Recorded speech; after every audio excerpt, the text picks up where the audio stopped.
AI 반도체에서 제조, 이 파운드리 영역만큼은 후발주자의 추격이나 선두업체를 위협하는 우려 이런 것들이 뚜렷이 없이 유일한 독주가 이루어지고 있는 부분이다. 그래서 엔비디아나 AMD 혹은 HBM이나 빅테크 업체들까지 모두 이 TSMC를 거쳐서 각 제품들을 실제 유형의 제품으로 가공하고 있는 것이 현재의 상황입니다.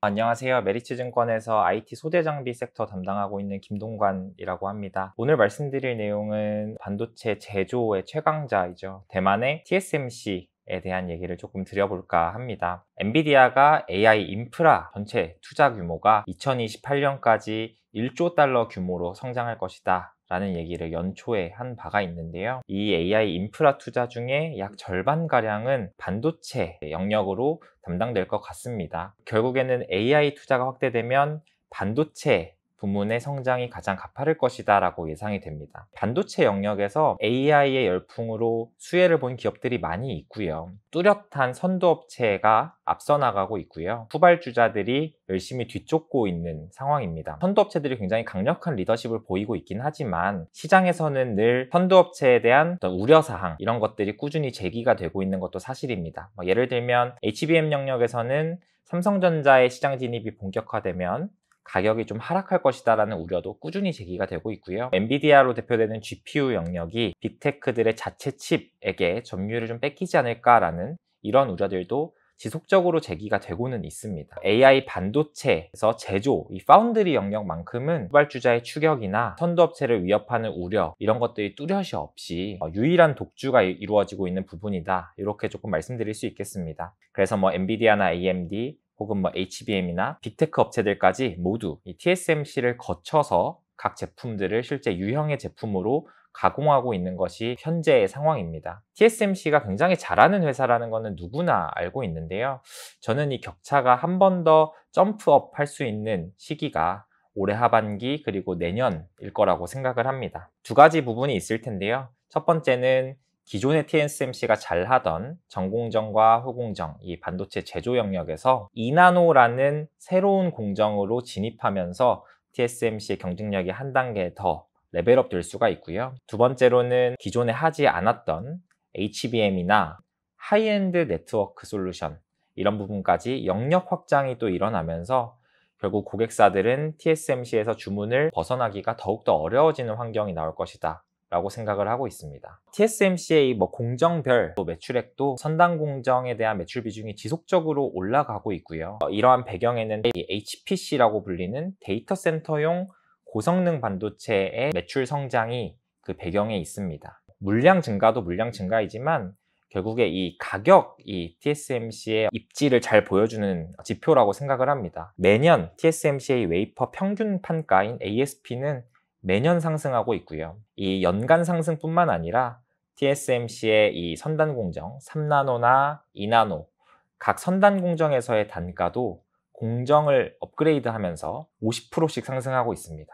3나노에 2만 불 정도였던 단가가 2나노에는 3만 불, 또 1.6나노로 가면은 향후 4.5만 불, 4만 5천 달러까지 상승할 것이다 라고 시장은 예상을 하고 있습니다. 2나노로의 전환을 앞두고 있는 상황인데요. 여기는 결론부터 말씀드리면 초기 수요와 또 수율 두 가지가 모두 훌륭한 상황이다 라고 요약을 할 수가 있겠습니다. 여기 보시면 새로운 테이프 아웃, NTO라는 지표가 있는데요. 이 테이프 아웃이라고 하면 설계업체가 설계를 완료했다 이럴 때 이제 테이프 아웃이라고 얘기를 합니다. 결국에 이 테이프 아웃은 이 파운드리 업체 입장에서는 제조를 대기하고 있는 대기 수요라고 해석을 할 수가 있고요. 이 출시 1년차, 출시 2년차 때 각 공정별로 이 대기 수요 개수의 추이를 보면 2나노가 과거에 5나노 대비했을 때 1년차는 2배, 2년차는 4배에 이르는 것을 볼 수 있습니다.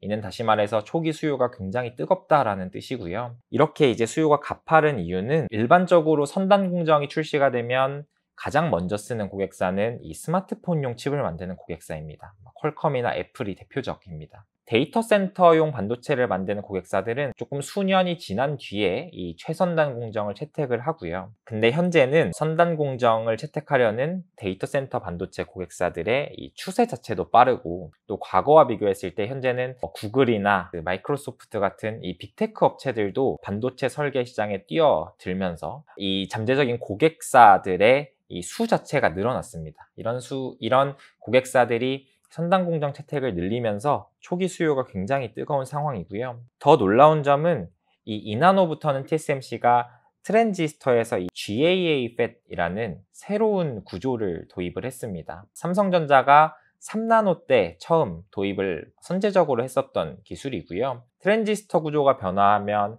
수율을 잡거나 이런 것들이 난이도가 급격히 상승하는데, TSMC의 이 공정별 결합률을 봤을 때 현재 과거 대비해서 오히려 시간이 갈수록 결합률은 더 가파르게 떨어진다는 것을 볼 수 있습니다. 결국 수율이 더 빠르게 잡히고 있다는 뜻이고요. 더 어렵고 더 새로운 도전을 한 공정에서 수율을 더 빠르게 확보하고 있다는 점에서 TSMC의 경쟁력이 더 앞서가고 있다라고 볼 수 있습니다. 결론적으로 더 많은 고객사가 대기하고 있는 선단 공정에서 이렇게 안정적인 수율을 확보하면 이게 결국에는 판가 상승 그리고 전체적인 수익성 개선까지 이어질 수 있는 굉장히 중요한 길목에 서 있다라고 요약을 좀 할 수가 있겠습니다. 전공정 외에도 AI 반도체 주문을 독식한 배경에는 TSMC의 이 후공정 경쟁력이 또 숨어 있고요. 지금 사실상 모든 AI 반도체는 TSMC의 이 2.5D 패키징인 코어스 기술을 통해서 생산이 됩니다. 지금 엔비디아가 전체의 60% 정도를 사용한다고 알려져 있고, 그 외에도 브로드컴이나 AMD 같은 AI 가속기를 만드는 업체들이 다 이 코어스를 사용하고 있습니다. 지금 올해는 작년 대비해서 생산 능력을 2배로 늘리면서 초과 수요를 대응하려고 하고 있는데, 여전히 올해도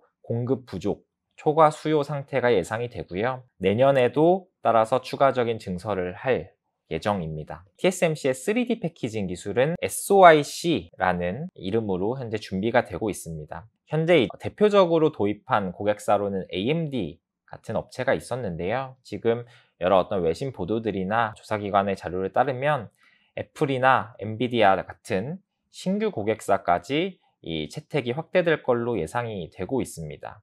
그래서 이렇게 이제 신규 고객사들이 이런 새로운 패키징 기술을 채택해서 신제품을 만들면 결국에는 TSMC 외부로 이탈하는 게 더욱더 어려워지면서 독주가 더 심화될 수 있다.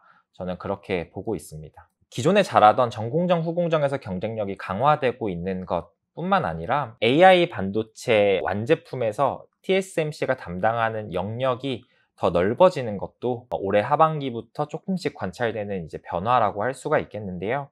저는 대표적으로 HBM과 CPU 기술 두 가지를 조금 꼽아서 말씀을 드리도록 하겠습니다. HBM은 다들 아시는 것처럼 고대역폭 메모리, 고성능 메모리이기 때문에 메모리 업체들의 대표 제품이었습니다만, 이 HBM4부터는 TSMC가 가장 하단에 들어가는 베이스 다이 생산을 외주로 수행해 줄 예정입니다.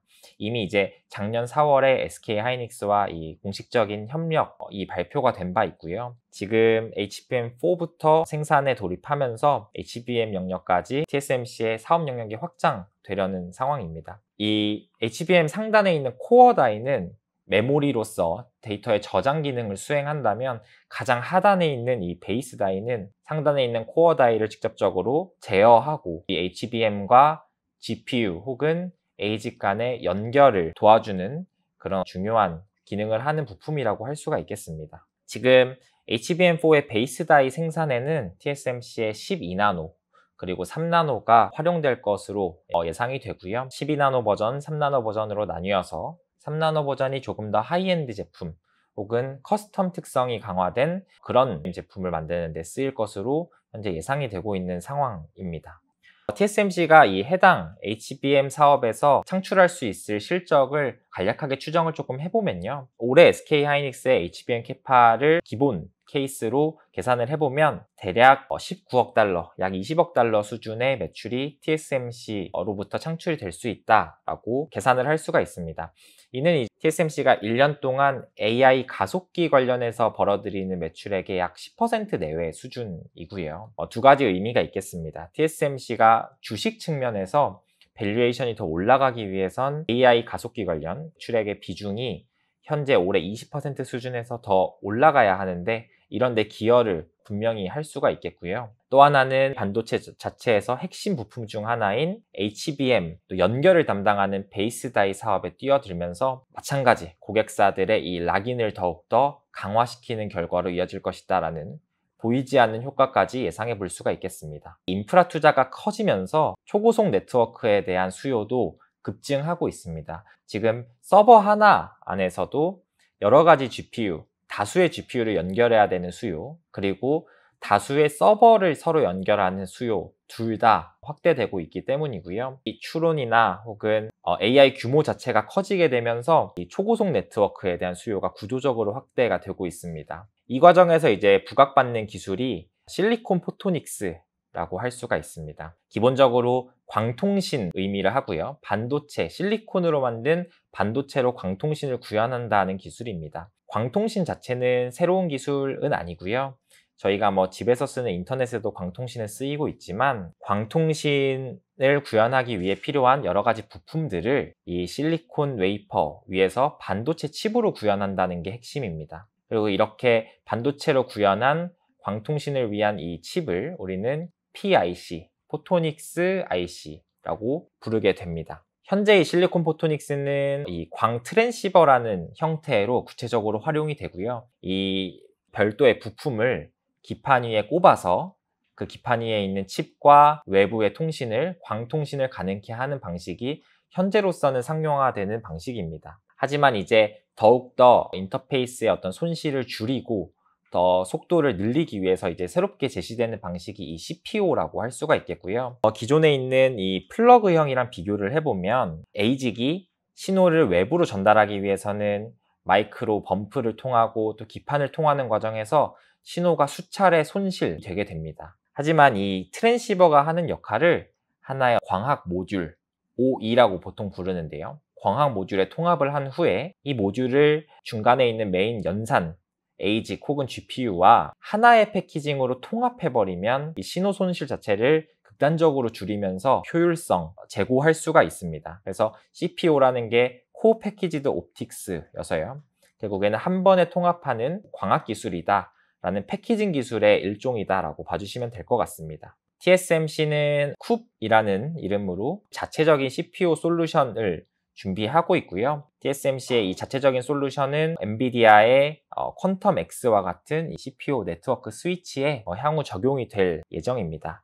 이 CPU 시장 자체는 2022년에 이제 브로드컴이 먼저 출시를 했는데 2022년에 시장 규모가 약 3,800만 달러, 그러니까 한 500억 원 정도 대략 되는 시장이었습니다. 그렇게 큰 시장은 아니었고요. 다만 엔비디아의 GTC 이번 올해 초에 있었던 행사에서 엔비디아가 각각 올해 말과 내년에 엔비디아가 이 CPU가 적용된 스위치를 출시할 계획을 밝혔습니다. 엔비디아의 시장 진입과 함께 본격적으로 CPU 기술의 개화가 예상이 되고 있고요. 이 CPU라는 스위치를 만드는 데 있어서 안에 들어가는 반도체도 TSMC의 4나노를 활용한 에이직이나 혹은 TSMC의 이 3D 패키징 SOIC와 같은 것들이 다방면으로 활용이 되면서 결국에는 이 네트워크 영역에서도 TSMC를 거쳐서 모든 제품이 만들어질 것이다 라고 말씀을 드릴 수 있겠습니다. TSMC가 여러 방면에서 굉장히 잘하고 주요 길목에 TSMC의 기술이 위치하고 있는데 그나마 한 가지 제기되는 우려를 꼽아보자면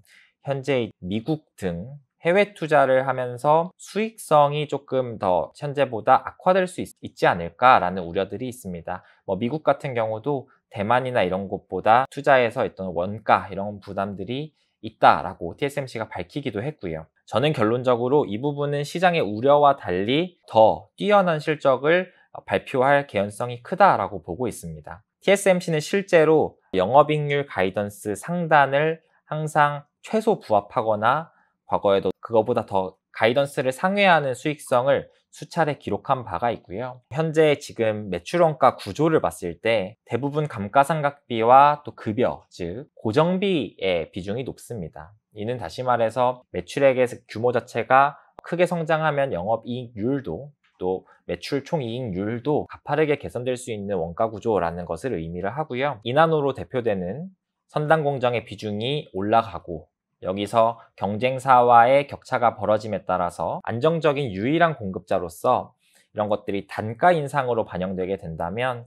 결국에 시장의 우려보다도 견조한 수익성을 지속적으로 시장에 보여줄 수 있을 거다라고 생각을 합니다. 정리를 한번 해보면요. TSMC는 모든 제품의 제조, 특히나 AI 쪽에서 각 제품의 제조에 모든 곳에 관여를 하고 있고요. 이런 경쟁력이 경쟁사 대비했을 때 오히려 유지되는 부분이 아니라 더 빠르게 격차를 벌려나가고 있는 상황이다. 격차를 또 박차를 가할 수 있는 시점이 바로 현재 이 이나노라든지 혹은 HBM CPU와 같은 영역 확장이 될 수 있다는 점에서 현재 리더십이 내년에도 더 공고하게 유지될 수 있을 거다라고 정리를 좀 드리겠습니다. 네, 여기까지 말씀드리겠습니다. 감사합니다.